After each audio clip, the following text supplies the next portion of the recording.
words. Have you ever seen runners in a race? A runner does not look to his side, to the left, nor to the right. A runner does not look up. A runner does not look down. And a runner definitely does not look back of him. He does not look behind him this morning. Right?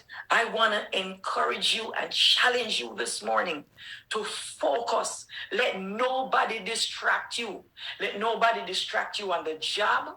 Let nobody distract you in your household.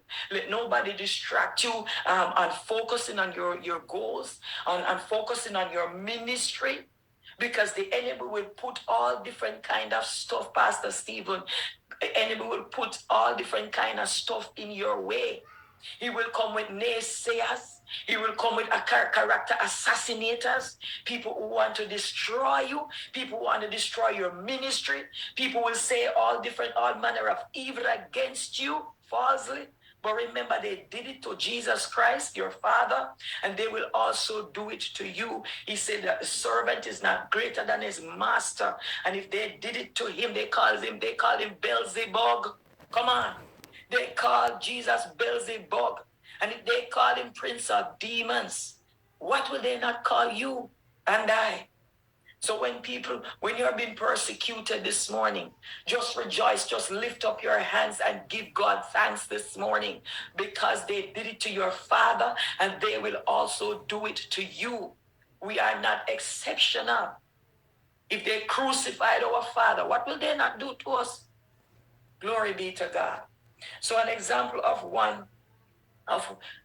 going to give you an example of one person who was distracted.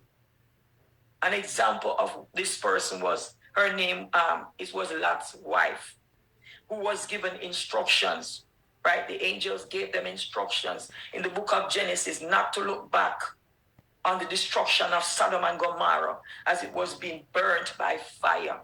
Sodom and Gomorrah, you know the story, was a wicked place where you had homosexuals. Man wanted to sleep with men, right? Even when the angels came in, they wanted to sleep with the angels. Lot even said to the men as the homosexuals pressed upon the door, Lot said to them, I have 2 daughters here who are virgins. Take my 2 daughters instead of these men who came to me.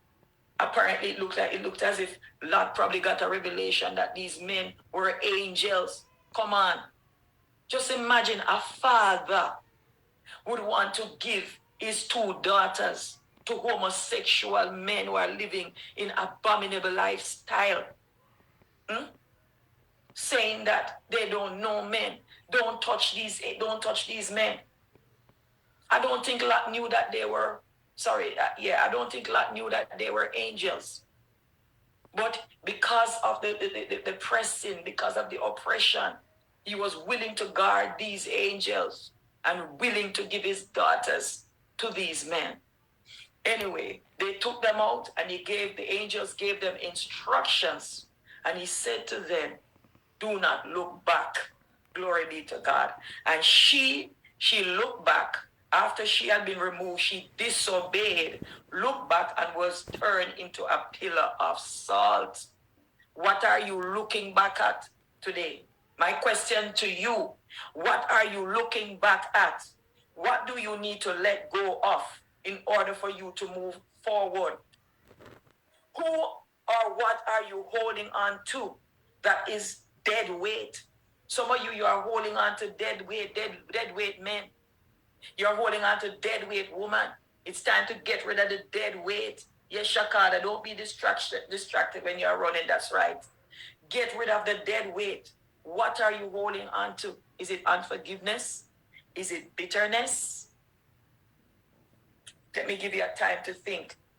Who have you not forgiven that you can't move on? God wants you to run, and he wants you to be successful. He doesn't want us to be looking on either side of us on the track. He doesn't want us to be looking behind us. And some of you are running, but your head is like this. You're looking behind you. You can't look behind you and expect to move forward. You will fall down. You will get knocked down every time. Glory be to God. What? Who are you holding on to? Some of you, you're supposed to be married long time ago. But because you're holding on to the dead weight men, the men who don't care about you, you're holding on to the women who don't care about you. Some of you are still connected to your exes and your vexes and your situationships. That's why we can't get married. We're holding on to the past. People have hurt us. Men and women in our lives who don't care that you who don't care about you. You need to let them go and release them to the Lord, that you can be healed and ready for the person that God is about to send in your life. So some of us, we are blocking our blessings because we are not focused.